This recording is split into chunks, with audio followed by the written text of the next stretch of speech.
और जैसे जैसे चुनावी माहौल गर्म हो रहा है, वैसे वैसे नेताओं के दौरे और बयानों की धार भी काफी तेज होती जा रही है। आज मुख्यमंत्री योगी आदित्यनाथ पश्चिमी यूपी के दौरे पर थे। शामली, बिजनौर और गाजियाबाद में करीब 2500 करोड़ रुपए की विकास परियोजनाओं का लोकार्पण और शिलान्यास उन्होंने किया। न्याय नहीं हो पाया था। देश का विभाजन कांग्रेस के पाप के कारण हुआ, लेकिन खामियाजा इन सिख बंदों ने भुगता था। हम चर्चा करेंगे क्योंकि 27 का चुनाव देखिए नजदीक है और ऐसे में आरोप प्रत्यारोप का जो सिलसिला है वो लगातार जारी है और ऐसे में कहा जा रहा है कि आखिर जो जनता के मुद्दे हैं वो कहां गायब हो गए हैं। और आज इसी पर चर्चा करने के लिए पैनल पर हमारे साथ खास गेस्ट भी जुड़ चुके हैं और सबसे पहले हम आपका उनसे परिचय करवा देते हैं। हमारे साथ बीजेपी से विकास पांडे जी जुड़े हुए हैं। विकास जी, बहुत बहुत स्वागत है आपका। समाजवादी पार्टी से चंचल यादव जी हमारे साथ जुड़े हुए हैं। चंचल जी, आपका भी बहुत बहुत स्वागत है। वरिष्ठ पत्रकार स्टूडियो से हमारे साथ पंकज रस्तोगी जी जुड़े हुए हैं। पंकज जी, बहुत बहुत स्वागत आपका।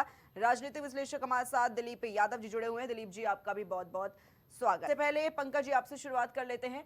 देखा इनको लोकसभा में मिल गई थी, वो राहुल गांधी के प्रचार प्रसार का ही नतीजा रहा कि उनको मिल गई थी। लेकिन अखिलेश यादव चूंकि 37 सीटें उनको लोकसभा में मिल चुकी, इसीलिए वो लवरेज है और इसीलिए वो हर समय इस इलेक्शन मोड में दिखाई देते हैं। और कांग्रेस को वो बैसाखी, कांग्रेस चाहती भी नहीं है कि इस बार वो समाजवादी पार्टी अगर ज्यादा सीटें नहीं देगी तो निश्चित रूप से कांग्रेस भी इनसे अलग होकर लड़ेगी। ठीक है कि खास तौर पर मुद्दे हैं, युवाओं के मुद्दे हैं, उन पर ध्यान न देकर समाजवादी पार्टी के इतिहास पर बात करती है भाजपा, कांग्रेस के इतिहास पे बात करती है। जिन मुद्दों पर बात करनी चाहिए उस पर बात नहीं हो रही है। विकास पहले तो बहुत बहुत धन्यवाद आपका।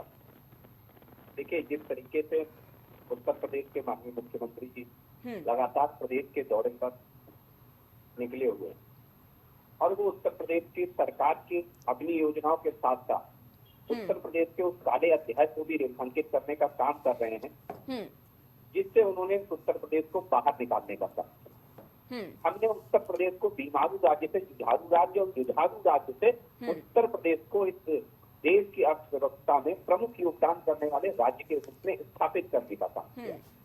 और ये हम नहीं कहते, ये उत्तर प्रदेश की बदलती हुई तस्वीर कहते। आज उत्तर प्रदेश के अंदर पूरे देश के 53% से ज्यादा एक्सप्रेस वे का हिस्सा उत्तर प्रदेश के अंदर से होकर के जाता। आज उत्तर प्रदेश के अंदर छोटे छोटे जिलों में भी इंडस्ट्रियल कॉरिडोर बन रहे हैं। आज उत्तर प्रदेश के अंदर ब्रह्मोस मिसाइल से लेकर के तमाम जो हमारे साजो सामान है सेनाओं के, वो इस उत्तर प्रदेश की धरती पर बन रहा है। ये उत्तर प्रदेश पूर्ववर्ती सरकारों के समय कैसा रहा, ये मुझे लगता नहीं है किसी से कुछ बहुत ज्यादा कहने की जरूरत है। जब भी उत्तर प्रदेश में माननीय अखिलेश यादव जी की सरकार का जिक्र आता है तो मुझे याद बन पड़ता है, उस समय एक आर्टिकल छपा था दैनिक भास्कर की ने अपने न्यूज चैनल पोर्टल पे छापा था और उसमें लिखा था उन्होंने कि अखिलेश जी कृपया ध्यान दें, हर दिन 24 rape, 21 attempt to rape, 13 murder, 33 kidnapping और 19 दंगे और 136 चोरियां, कुल मिलाकर एक दिन में 7650 क्राइम की घटना है।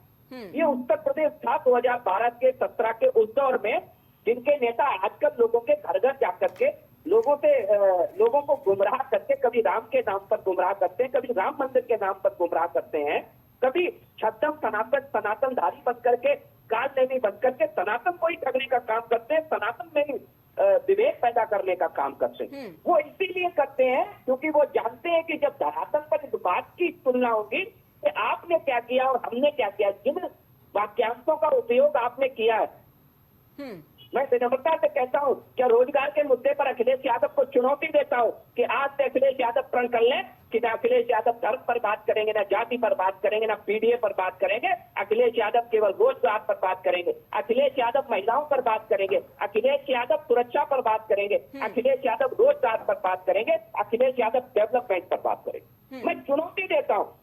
आपको याद नहीं होगा, मैं आपकी मेमोरी को थोड़ा फ्लैशबैक में ले जाऊंगा। 2022 का चुनाव चालू हो रहा था, हरदोई की धरती पर एक पत्रकार सवाल करते हैं, अखिलेश यादव उन्हें जवाब देते हैं, उन्हें जिन्ना याद आते हैं। क्या कनेक्शन था उत्तर प्रदेश के चुनाव से जिन्ना का, जो अखिलेश यादव को महात्मा गांधी से भी बड़े जिन्ना नजर आने लगे। ये महात्मा गांधी की धरती है भाई, आप कम से कम महात्मा गांधी को याद करिए। ठीक है, आपको राम से बैर हो सकता है, प्रभु राम से आपका कोई बैर होगा, लेकिन महात्मा गांधी पे तो कम से कम ठीक है। बहस नहीं होना चाहिए।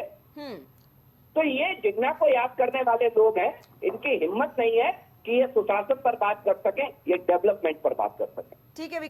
और ऐसे में ये बयानबाजी करना, रिपोर्ट कार्ड पेश कर देना, पुरानी सरकार की तुलना कर देना, क्या सिर्फ अब यही एक मुद्दा बचा है विकास जी?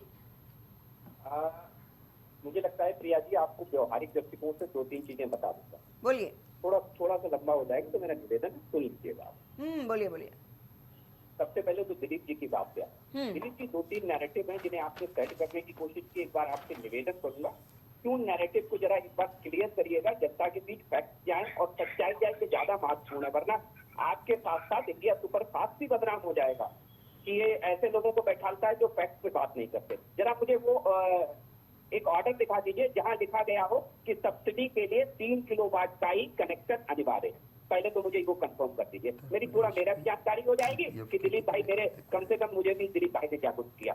दूसरी चीज, क्या केवल अडानी तो अभी पावर सेक्टर में आए हैं। अडानी से पहले टाटा पावर हो, चाहे यूटीएल पावर हो, तमाम सी ऐसी कंपनियां हैं जो सोलर के ऊपर वर्षों से काम कर रही हैं, उन कंपनियों को भी लाभ मिला।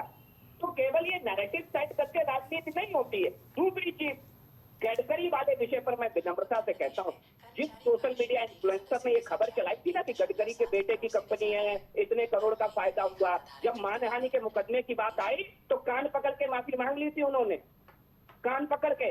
अगर सच्चाई होती तो मैं दावा करता हूं कि मीडिया के तमाम चैनलों पे, चलिए ठीक है आपकी नजर में कुछ मीडिया को आप गोदी मीडिया कह के संबोधित करते हो, लेकिन सारे मीडिया तो नहीं होंगे ना, जरूर चल रही होती। तो इसलिए सोशल मीडिया के ज्ञान को यहाँ डिबेट में बैठ करके अपने नैरेटिव के रूप में सेट ना करें।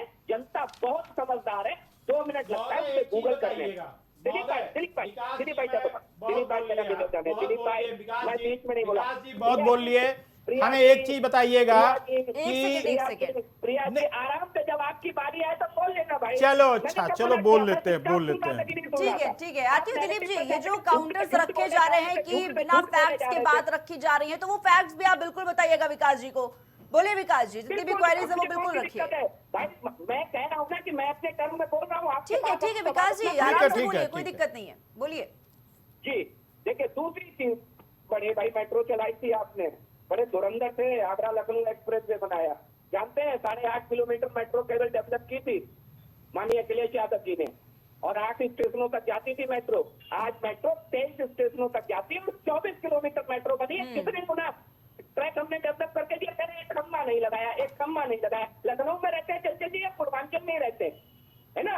और पूर्वांचल में भी मुझे लग रहा है कि अभी आपके घर तक भी सड़क नहीं गई होगी पूर्ववर्ती सरकारों में, जो हमारी सरकार ने बना के दे दी होगी, गारंटी है इस बात की। ठीक है, और अपने आसपास जरा एक बार चक्कर घूम लेना, आपके मोहल्ले में दर्जनों प्रधानमंत्री आवास मिल जाएंगे आसपास कहीं, दर्जनों। इस देश की तस्वीर और तकदीर बदलने का काम किया। जरा पता करिए, दिल्ली मेरठ एक्सप्रेस वे किसने बनाया? हमारी सरकार ने बना। पूर्वांचल एक्सप्रेस वे किसने बनाया? 341 किलोमीटर का एक्सप्रेस वे किसने बनाया? हमने बनाया। Bundelkhand express way, Gorakhpur link express way, Ganga express way, Hindustan का सबसे बड़ा एक्सप्रेस वे किसने बनाया? हमने बनाया। और अभी रिसेंटली उद्घाटन हमने किया है कानपुर से लेकर लखनऊ तक के एक्सप्रेस वे का। तो मुझे लगता है कि ये सब इन्हें नहीं दिखेगा भाई, ये तो चश्मा लगा के आएंगे और कहेंगे सब बहुत भ्रष्टाचार है। नीरा यादव याद है? अखंड प्रताप याद है? यादव सिंह याद है? नहीं याद है? हाईकोर्ट की टिप्पणी याद है इन भ्रष्टाचारी अधिकारियों को लेकर के, कि वो भी भूल गए? तो ये उत्तर प्रदेश की जो तस्वीर बदली है हमारी सरकार आने के बाद, ये ऐसे ही नहीं बदली है। आज उत्तर प्रदेश के अंदर कानपुर हो, आगरा हो और उसके बाद गाजियाबाद हो, मेट्रो ऑपरेशनल है। कभी जाइए, घूम आइए जाके भाई शंकर जी, है ना। आप समाजवादी पार्टी के लोग, मैं पैसे देते हूँ तो मैं आपको टिकट दे दूंगा, जाइए घूम आइए, देखाइए मेट्रो चल रही है कि नहीं चल रही है। आपको ज्यादा देते हैं तभी तो जो है गुणगान कर रहे हो। डरिए मत भाई, डरो मत मेरे भाई, डरो मत। देखिए मुझे लगता है बहुत महत्वपूर्ण चीज है, उत्तर प्रदेश की जो तस्वीर बदली है और जो तकदीर बदली है वो हमारी सरकार आने के बाद बदली। वरना इस उत्तर प्रदेश को आप याद करिए कि जब कोई मुख्यमंत्री बनता है तो वो संभल के दंगों के 18 दिनों के 9 केस दंगाइयों के वापस ले लेता, और जब कोई मुख्यमंत्री उत्तर प्रदेश में बनता है तो उत्तर प्रदेश की हाईकोर्ट को टिप्पणी करनी पड़ती है कि आतंकियों को पद्म विभूषण से नवाजना चाहती है उत्तर प्रदेश की सरकार। ये हाईकोर्ट ने कहा, ये हमने नहीं कहा। 2013 में जब केंद्र की सरकार, इन्हीं की सरकार, ये मतलब मैं कह दूं आपको कि अभी इनकी जो रंगा बिल्ला की जोड़ी है ना, इन्हीं की सरकार थी केंद्र में 2013 में, और वो उत्तर प्रदेश के एक रिपोर्ट प्रकाशित करती है जिसमें ये कहती है कि उत्तर प्रदेश के शुरुआती 9 महीने के अंदर 93 छोटे बड़े दंगे हुए उत्तर प्रदेश के अंदर। हमने नहीं कहा, आप कहीं राहुल गांधी बगल में बैठते होंगे, अखिलेश यादव से कहना कान में कि सर क्यों ये किया था आपने, पूछ लेना। उन्हीं की सरकार ने आंकड़े जारी किए थे कि उत्तर प्रदेश के शुरुआती 9 महीने की सरकार में 93 छोटे बड़े दंगे हुए उत्तर प्रदेश के अंदर। तो दंगाइयों की और अपराधियों की, विशेषकर आतंकवादियों की सरकार चलाने वाले लोग आज उत्तर प्रदेश की जनता के सामने बेनकाब हो चुके हैं। और उसी का परिणाम है प्रिया जी कि 40 साल के बाद उत्तर प्रदेश के अंदर कोई सरकार दोबारा बनी, और मैं लिख करके दे रहा हूँ 27 में 17 दोबारा। ठीक है, चर्चा को यहीं पर समाप्त करेंगे। बहुत बहुत धन्यवाद आप सभी का।